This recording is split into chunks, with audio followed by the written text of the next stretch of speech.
Sensory issues and how to help. We're going to have a look at balance, body awareness, synesthesia and sensory overload.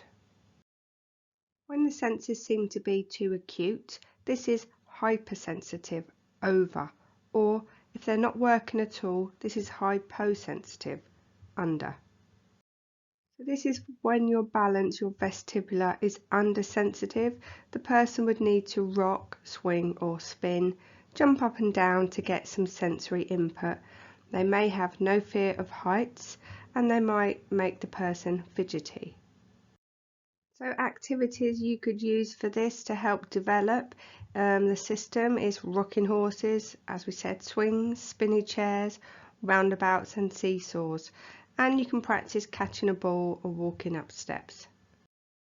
So for balance that is oversensitive, your person might have difficulties with sport, stopping quickly and changing direction, might be car sick, fear of swings, fear of walking on uneven surfaces, might feel disorientated after spinning or jumping or running, and they may have an anxiety of taking their feet off the ground.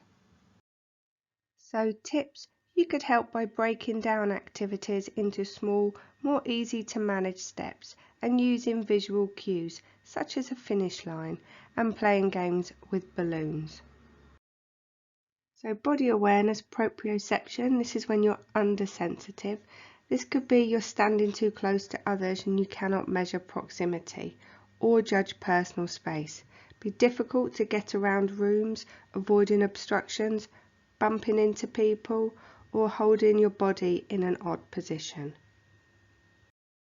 So tips to help this, you can position the furniture around the edge of the room to make it easier.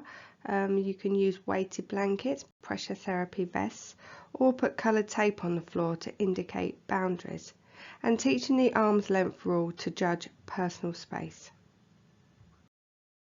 So for your body awareness, your proprioception, when it's oversensitive, this would mean the person would have difficulties with fine motor skills, manipulating small objects like buttons or shoelaces, and they may move their whole body to look at something. So tips to help this, we would offer fine motor skills activities like lacing boards or pop beads, or threading cork and bead bracelets. Some video games can help, and using scissors with wide finger holes.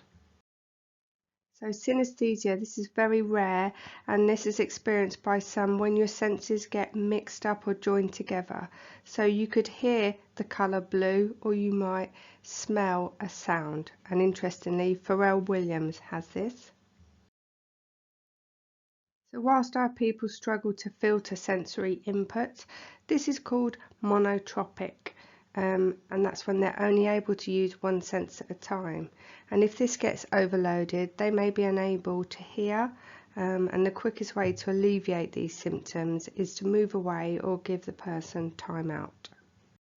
So some of us are very sensitive to lots of information and sensory stimuli within the environment, and this may cause a person to overreact. This can be many different forms: fearful, excited, agitated, and of course could lead to a meltdown. So to help this, we would use the activities for calming as we do for alerting. So rocking, jumping, or using a therapy ball. Having a sensory retreat is good, using a vibrating pillow, a body sock or a pillow cave. Having a squish box, a resistant tunnel, playground equipment, pressure vests and much more. We must remember that not all people with ASD will have sensory issues, but people need different responses to self-regulate.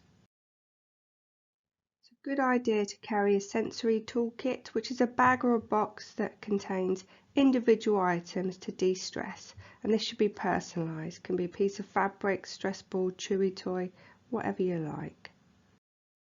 So we need to be predicting, preparing, staying aware, and be really solid and sensitive in our support.